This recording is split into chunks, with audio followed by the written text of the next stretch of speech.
Hello, this is Alex Bazard reporting live from the Dover Sherburne Global News Update Group.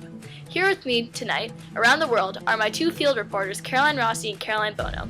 The main stories tonight, pertaining to the Middle East, are oil issues in Saudi Arabia, arrests at the Western Wall, and a stalemate in Syria. Over to you, Bono.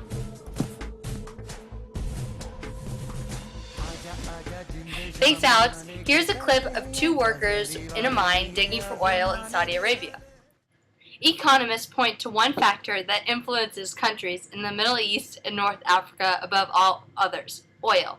Petrostates have funds to keep their people satisfied. Leaders of oil-rich states now have to deal with budgets full of unsustainable payments and wage bills. They are also held hostage to global oil prices like never before.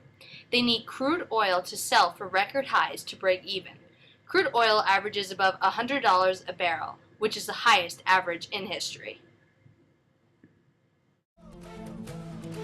Over to you, Caroline.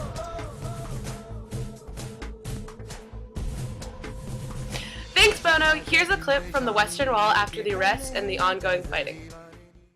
On Friday, May 10th, thousands of ultra-Orthodox Jews tried to block a women's liberal group from praying at the Western Wall in Jerusalem.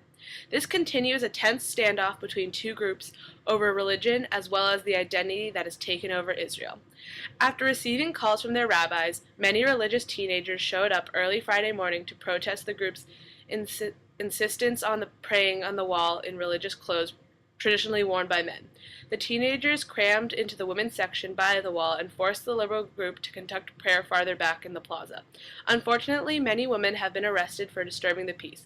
The court dismissed the charges and the women were freed, but the police appealed the ruling. Although the ruling was finalized as a wrongful arrest to the women, the fights between the two groups continues in Jerusalem. Over to you, Alex. Thanks, Caroline. Here's a clip of rebels a part of the Syrian war during its stalemate.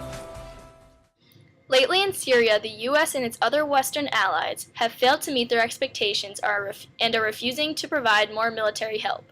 Syrian rebels have been struggling to find both direction and financial help from their country and its allies.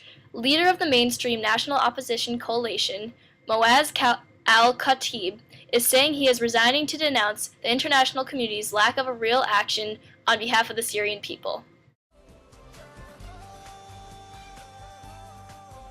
That's all the time we have for tonight. I'm Alex Bazard, and you're watching the Dover Sherburne Global Update Group. Special thanks to our field reporters, Caroline Rossi and Caroline Bono. Thanks for watching and have a nice night.